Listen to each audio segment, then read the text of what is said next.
আজকে ভিডিওতে আমরা রেলওয়ে এএলপি সাইকোলজিক্যাল টেস্টের ব্যাপারে কথা বলবো। তো এই সাইকোলজিক্যাল টেস্ট নিয়ে তোমাদের প্রচুর পরিমাণে কমেন্ট ছিল।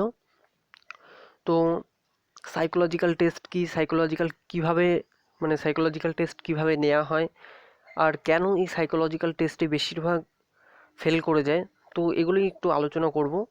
তো ভিডিওটা অত্যন্ত গুরুত্বপূর্ণ হবে, ভিডিওটা অবশ্যই সবাই শেষ পর্যন্ত দেখবে। আর যদি চ্যানেল নতুন থাকে অবশ্যই সাবস্ক্রাইব করে পাশে বেল আইকনটা প্রেস করে নেবে, যাতে করে এইরকম ভিডিও নোটিফিকেশন তোমাদের কাছে সবার আগে পৌঁছায়। তোর কথা না বাড়িয়ে আমরা শুরু করব। দেখো, সাইকোলজিক্যাল টেস্ট কি, এখানে তোমরা স্ক্রিনে দেখতে পাচ্ছ যে এখানে কিছু ছবি দেওয়া রয়েছে এবং ছবির পাশে কিছু সংখ্যা দেওয়া রয়েছে। তো এটাই হচ্ছে সাইকোলজিক্যাল টেস্ট। তোমাদের এইরকম একটা পেপার দেওয়া হবে, যেখানে এরকম ছবি থাকবে এবং ছবির পাশে কিছু সংখ্যা থাকবে। সেই পেপারটা তোমাকে 3 মিনিটের জন্য দেওয়া হবে, ঠিক আছে? এইবার 3 মিনিটের মধ্যে তোমাকে এই ছবি এবং সংখ্যাগুলো এগুলোকে মনে করে নিতে হবে, এগুলো মনে করতে হবে, ঠিক আছে? তারপরে তোমাকে আবার আরেকটা পেপার দেওয়া হবে 3 মিনিটের পরে। এটা 3 মিনিটেই তোমাকে দেখতে দেওয়া হবে। 3 মিনিটের পরে আরেকটা পেপার দেওয়া হবে, তো সেখানে শুধু এই ছবিগুলো থাকবে, ছবির পাশে কোনো রকম সংখ্যা থাকবে না। তোমাকে সে মনে করে করে বসাতে হবে যে কোন ছবির পাশে কত সংখ্যা ছিল, ঠিক আছে? তো এটা হচ্ছে সব থেকে কম সময় যে সব থেকে বেশি উত্তর দিতে পারবে, সব থেকে বেশি সঠিক উত্তর দিতে পারবে, তো তারাই কিন্তু চান্স পেয়ে যাবে আর বাকিরা ফেল করে যাবে। তো দেখো, এখানে ছাঁটাই প্রক্রিয়া হয় কিভাবে।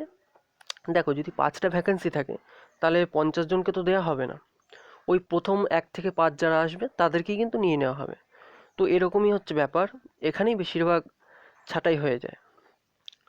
তো এটা কিন্তু এমন নয় যে খুব সহজ প্রক্রিয়া, দেখে কিন্তু খুব সহজ মনে হচ্ছে, কিন্তু যারা বছরের পর বছর প্র্যাকটিস করে যাচ্ছে, ধরো তুমি 3 মিনিটের মধ্যে ধরো 20টাই মনে করে নিলে, কিন্তু যারা বছরের পর বছর প্র্যাকটিস করছে তারা কিন্তু ওই 3 মিনিটেই 90টা, 100টা, 150টার উপরে তারা মনে করে নিতে পারে, ঠিক আছে?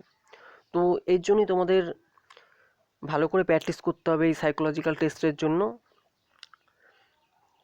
তো দেখতে মনে হতে পারে কিন্তু সহজ, কিন্তু এটা কিন্তু সহজ নয় এতটা, কারণ তোমাদের কাদের সাথে কম্পিটিশন পড়ছে তোমরা কিন্তু জানো না, ঠিক আছে?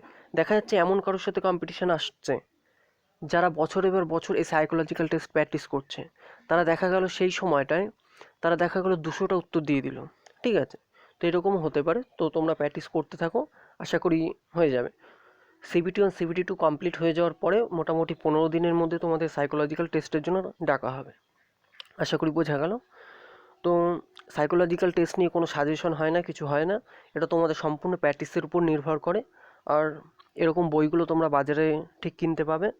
তো যে কোনো একটা বই তোমরা কিনে নেবে, এখানে বইয়ের নাম বলার মতো কিছু নেই, কারণ এটা কমন পাওয়ার কোনো ব্যাপার নেই। যে কোনো একটা বই কিনে তোমরা প্র্যাকটিস শুরু করে দাও। তো আশা করি তোমাদের সাইকোলজিক্যাল টেস্ট সম্পর্কে বুঝিয়ে বলতে পারলাম। আর যদি কোনো ডাউট থাকে অবশ্যই কমেন্ট করবে, চেষ্টা করবো উত্তর দিয়ে দেওয়ার। তো আজ এইটুকুই, দেখা হয় পরের ভিডিওতে।